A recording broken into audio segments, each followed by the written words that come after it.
हुर्मत रसूल सल्लल्लाहु अलैहि वसल्लम अगर किसी ने की, या हम मर जाएंगे या हम मार देंगे। हालात के कदमों में कलंदर नहीं गिरता, तारा जो टूट भी जाए तो जमीन पे नहीं गिरता। गिरते हैं समंदर में बड़े शौक से दरिया, लेकिन किसी दरिया में समंदर नहीं गिरता। बिस्मिल्लाहिर्रहमानिर्रहीम। आज के मेजबान मलक गजनफर साहब, पंडाल में बैठे मेरे तमाम बुजुर्गों,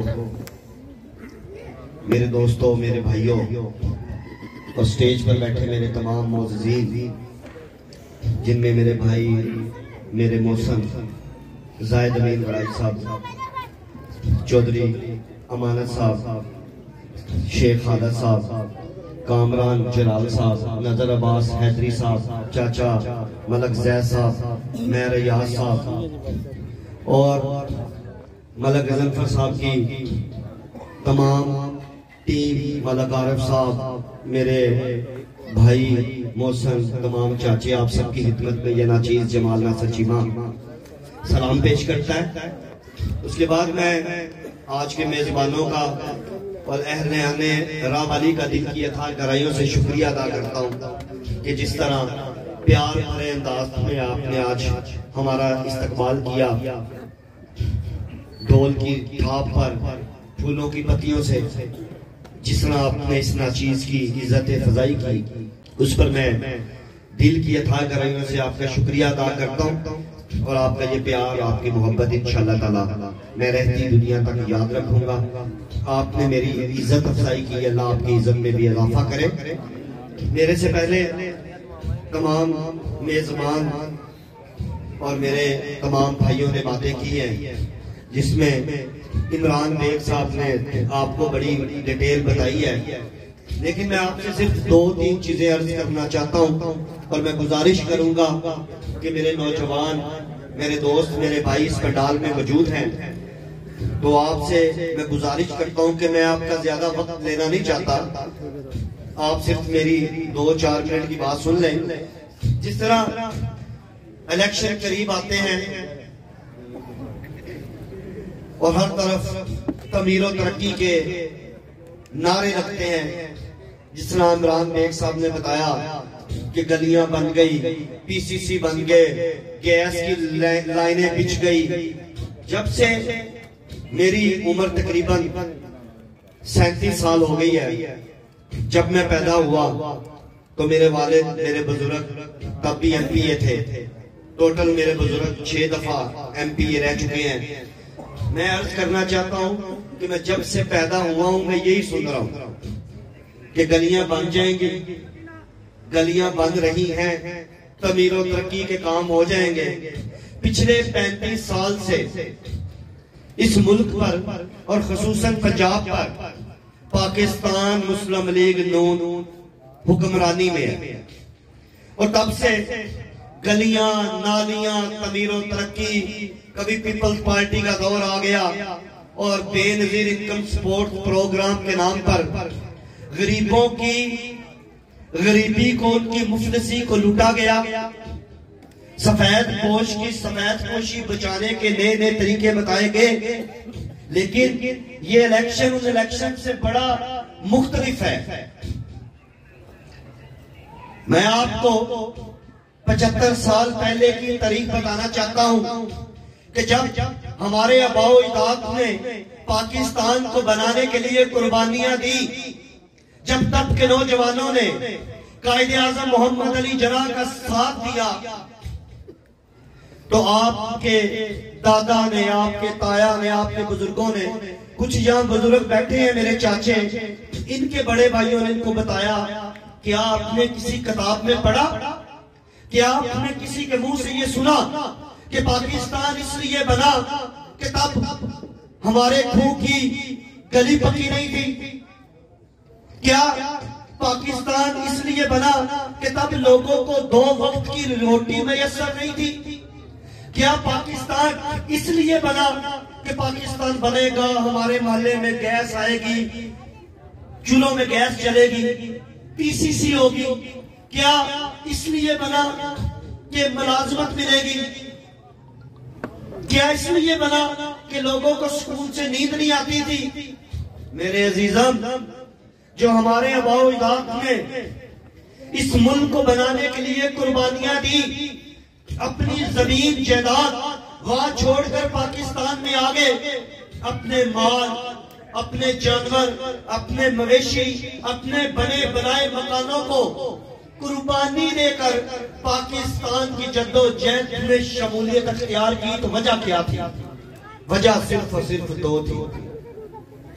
एक वजह यह थी कि पाकिस्तान इस्लाम के नाम पे बनेगा तो मुसलमानियत की सरबुलंदी होगी, और दूसरी वजह जिसका मसला आज बना हुआ है वो सबसे अहम मसला था कि वहां पे हमारे बुजुर्गों की इज्जत नहीं थी, उनको वकार नहीं मिलता था, हम लोगों की आन और शान नहीं थी, मुसलमानों का वकार नहीं था, हमारी आजादी नहीं थी, खुददारी नहीं थी, खुद मुख्तारी नहीं थी।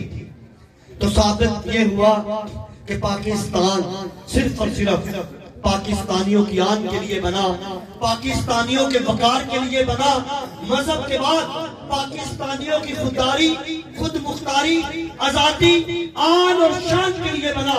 मैं आपसे पूछना चाहता हूँ कि पाकिस्तान की 75 साल तारीख में किसी एक लीडर ने,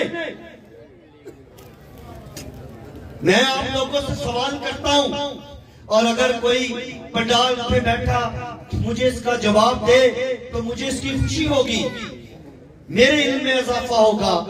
मैं एक नाचीज कम इल्म रखने वाला इंसान हूं, इस तरह ही एक दूसरे के इल्म में इजाफा होता है। क्या आप समझते हैं कि जिस नाम पे पाकिस्तान बना 75 साल की तारीख में आज तक किसी लीडर ने इस्लाम की तर्जुमानी उस तरह की जिसके नाम पे पाकिस्तान बना? क्या पाकिस्तान की वकार, खुददारी, खुद मुख्तारी, इज्जत, वकार, आन और शान की तर्जुमानी दुनिया के किसी कोने पे खड़े होके किसी लीडर ने की जिसके लिए हमारे आबाओ अजदाद ने कुर्बानी दी थी? हाँ की।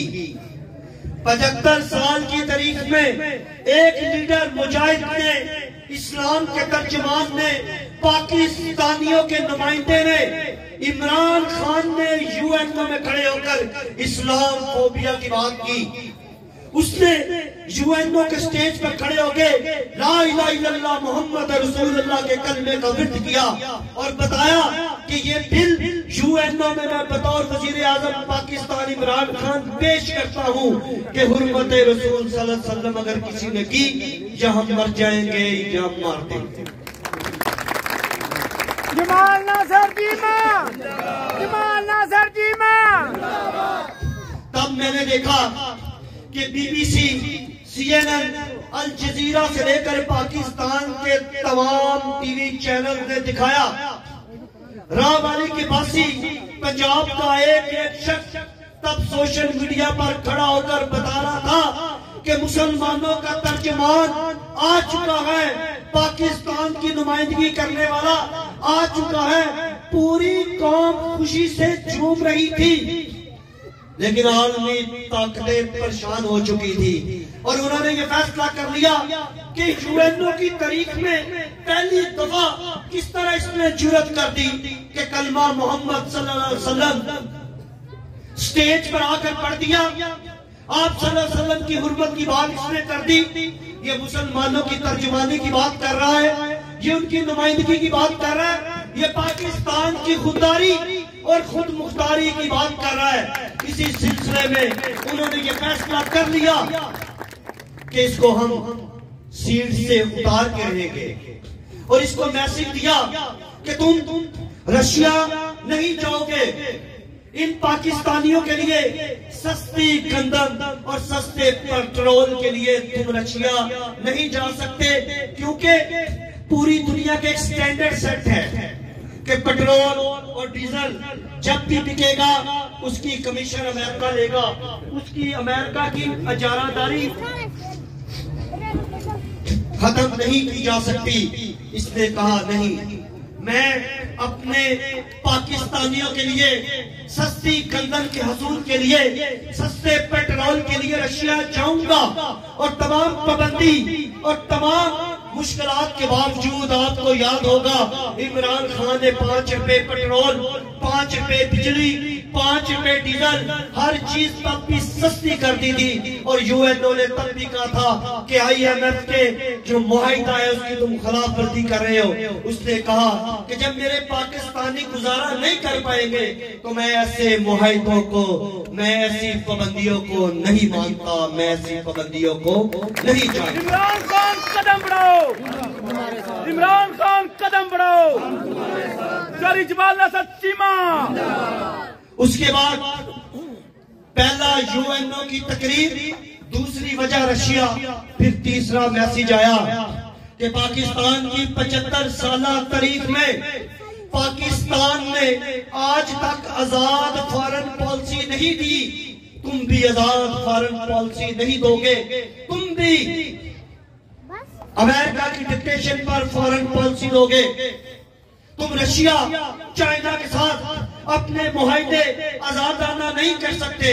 तो इमरान खान ने एक सवाल किया कि 14 अगस्त 1947 को पाकिस्तान वकार, इज्जत, आजादी, खुददारी और खुद मुख्तारी के नाम पे बना। अगर मैं आजाद फॉरेन पॉलिसी नहीं दे सकता तो हमारी आजादी किधर गई, हमारी खुददारी किधर गई, हमारी खुद मुख्तारी किधर की। तो तब आलमी ताकतों ने फैसला कर लिया कि ये वजीर आजम बर्दाश्त नहीं, इसको अपने ओहदे से उतारो। उसके लिए ये शतरंज की एक चाल बिछाई गई, तमाम एक दूसरे के दुश्मन, तमाम 14 जमातों को एक पेज पर इकट्ठा किया गया। उनको बताया कि तुमने 75 साल में इस मुल्क को जो लूटा है सब माफ कर दिया जाएगा, नैब के केस रातों रात खत्म कर दिए जाएंगे, FIA के केस खत्म किए गए, जो जरदारी ने केस नवाज शरीफ और शहबाज शरीफ ने बनाए वो भी खत्म किए जाएंगे, जो नवाज शरीफ ने जरदारी का पेड़ फाड़ना था वो भी खत्म किए जाए। सब मिल के बैठ के इसका मुकाबला करो, इसको इख्तिदार से भी उतारो और लोगों के दिलों से भी उतारो। तो फिर वक्त ने आज साबित कर दिया कि हालात के कदमों में कलंदर नहीं गिरता, हालात के कदमों में कलंदर नहीं गिरता, तारा जो टूट भी जाए तो जमीन पे नहीं गिरता। गिरते हैं समंदर में बड़े शौक से दरिया, लेकिन किसी दरिया में समंदर नहीं गिरता। इमरान खान कदम बढ़ाओ, इमरान खान कदम बढ़ाओ। मैं आज के नौजवानों से गुजारिश करता हूं कि जब पाकिस्तान की तारीख चल रही थी तो इतनी ज्यादा उस तारीख में शिद्दत, इतनी ज्यादा तेजी नहीं आई थी जब तक तब के नौजवानों ने, तब के कॉलेज के स्टूडेंट्स ने कायदे आजम का साथ नहीं दिया था। तब भी पाकिस्तान बनाने में तब के नौजवानों ने अपना किरदार अदा किया था। मेरी आपसे गुजारिश है कि उन नौजवानों ने पाकिस्तान बनाने में अपना किरदार अदा किया था, तुम लोग डट के खड़े हो जाओ और पाकिस्तान को बचाने में अपना किरदार अदा करो और पाकिस्तान के दुश्मनों के सामने शीशा पलाई हुई दीवार बन जाओ, ताकि पाकिस्तान की नुमाइंदगी, पाकिस्तान की तर्जमानी, पाकिस्तान की अक्कासी बेहतर अंदाज में की जा सके। मैं आपसे गुजारिश करता आया हूँ, मैं आपकी दहलीज पर हाजिर हुआ हूँ, मैं आपके घर पे हाजिर होकर आपको बताने आया हूँ कि 75 साल का पाकिस्तान के साथ जो तमाशा किया गया है वो आपके सामने है। अगर आप चाहते हैं कि पाकिस्तान की दूसरे मुल्कों के सामने इज्जत हो, पाकिस्तान का वकार हो, पाकिस्तान की आजादी हो, पाकिस्तान की खुददारी हो, पाकिस्तान की खुद मुख्तारी हो, पाकिस्तान की आन हो, पाकिस्तान की शान हो, इन नौजवान बच्चों के मुस्तकबिल के फैसले इज्जत और पढ़े लिखे अंदाज से किए जा सके, तो मैं आपसे गुजारिश करता हूँ क्या पाकिस्तान तरीके इंसाफ का साथ दो, इमरान खान के साथ डट के खड़े हो जाए। अगर आप अब भी न समझे तो तो मिट जाओगे है पाकिस्तान वालों, तुम्हारी दास्तां तक न होगी दास्तानों में। इन अल्फाज के बाद मैं आप सबका शुक्रिया अदा करता हूं और इस उम्मीद के साथ जा रहा हूं कि आपका मुल्क है, आप इस मुल्क का मुस्तकबिल है। जब मुल्क आपका है, मुस्तकबिल आपका है, तो फैसले भी आपके होंगे। किसी अमेरिका को हम नहीं मानते, हम सिर्फ और सिर्फ ला इलाहा इल्लल्लाह को मानते हैं और इंशाअल्लाह ताला इस्लाम और पाकिस्तान की सरबलंदी के लिए इमरान खान का साथ देंगे। इन अल्फाज के साथ मैं आज के तमाम दोस्तों का, मेजबानों का शुक्रिया अदा करता हूं और मैं जिनमें ठेकेदार खालिद हुसैन साहब हैं, चौधरी उमानत अली राही साहब हैं, मलक सफियान साहब हैं, मलक मेहदी रजा साहब हैं, मेरे भाई रुशान प्रिंस साहब हैं और उसके बाद जुहैब वड़ैक साहब हैं, मलक मोहम्मद जफर साहब हैं, मलक मोहम्मद अशरफ साहब हैं, मलक मोहम्मद जहीर साहब हैं, चौधरी इदरीस में पहलवान मेरे चाचा जी हैं, चाचा जी अनवर साहब हैं, रहमानी साहब हैं और पापोला साहब हैं और उसके बाद शहबाज रहमानी साहब हैं और उसके बाद चौधरी मोहम्मद अरशद गुज्जर साहब हैं, फरक हमायूं साहब हैं और मैं खुसूसन आज के मेजबान मलक गजनफर साहब का, मेरे भाई गोगा साहब का आपने मेरा साथ दिया है और पंजाबी जाने ने मेरा भार वंडिया है, तुसा मेरा भार अपने मोढियां ते चुकिया है। तो मैं इस शेर तो बाद इजाजत चाहूंगा कि लोगों से मुलाकातों के लम्हे मैं याद रखता हूँ, लोगों से मुलाकातों के लम्हे मैं याद रखता हूँ, मैं बातें भूल भी जाऊं पर लहजे याद रखता हूँ, जरा हट के चलता हूँ मैं जमाने की रवायत से कि जिन पे डालता हूँ मैं अपना बोझ वो कंधे भी याद रखता हूँ। शुक्रिया, मेहरबानी।